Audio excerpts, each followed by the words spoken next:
Salut à tous et bienvenue sur Maxi Fourmi. Alors aujourd'hui on va se retrouver avec les Camponotus cruentatus. Enfin la Camponotus cruentatus. Elle n'a pas encore d'ouvrière. C'est pour vous montrer un petit peu le développement de celle-ci. On va regarder ça d'un peu plus près. On peut voir du coup que les cocons sont arrivés. Donc les premières ouvrières ne devraient pas tarder à pointer le bout de leur nez. J'ai bien hâte de voir à quoi elles ressemblent d'ailleurs. Pour information, la vidéo tournée que vous voyez à l'écran date du 9 août. Donc là, à l'heure où je vous parle, nous sommes le 20. Donc ça fait déjà quelques petits temps. Ça prend du retard. J'ai pris des petites vacances. Ne vous inquiétez pas, je suis encore là. C'est pour vous faire patienter pour la vidéo du concours qui va être tournée prochainement. Ça ne devrait pas tarder non plus, parce que là, je pensais la tourner dehors, mais... il y a eu un petit peu de pluie ces derniers temps et puis j'étais très occupé, donc ça va arriver aussi, vous inquiétez pas. Vous êtes un petit peu pressé, j'imagine, de savoir les gagnants. Mais là, entre vacances et travaux à la maison, je ne vais pas vous raconter ma vie, mais là, ça commence à faire beaucoup en ce moment. Donc pour tourner des vidéos, c'est très compliqué en termes de timing. Donc ça arrive, vous inquiétez pas, je vais prendre un petit moment pour tourner ça. Et puis, je vous tiens au courant. Bon allez, revenons à nos moutons. Plutôt à nos fourmis, hein, parce que c'est quand même une fourmi qu'on a devant les yeux. Oui. Donc, cette magnifique Camponotus cruentatus que vous voyez en gros plan à l'écran va bientôt avoir ses petites premières ouvrières.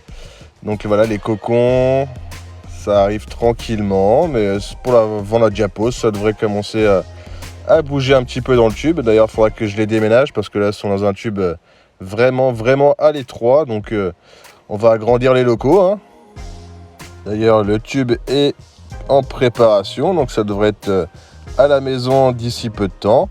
Parce que, comme on peut le voir ici, la petite grappe d'œuf, la deuxième tournée arrive, hein, la petite tournée d'œuf qui va commencer à grandir. Hein. Donc, il va falloir commencer à se manier un peu, hein, si on ne veut pas...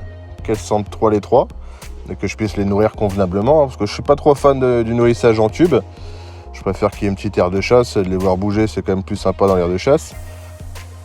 En tout cas, je suis vraiment fan de cette cruentatus. Elle a des couleurs magnifiques. Je suis vraiment fan. Putain, je pourrais la regarder des heures, mais faut rester calme. Reste caché pour l'instant, on va pas faire de conneries. Je suis déjà assez emmerdé comme ça avec les Liniperda, donc j'espère que les cruentatus, elles vont relever un petit peu le niveau. Mais franchement, j'ai pas trop de doute là-dessus, hein, parce que les Liniperda, c'est dodo complet, ça bouge pas un iota. Alors que chez elles, là, les cruentatus, ça commence à bien se développer direct, hein, donc pas trop de soucis à me faire pour elles, je pense. Hein. Après, pour les Liniperda, je pense que c'est... le gros dodo qui se prépare jusqu'en mars prochain, hein. On va pas stresser pour rien. D'ailleurs, en parlant de stress, on va quand même remettre celle-ci au calme et sous sa petite lampe chauffante, que tout le monde se développe bien.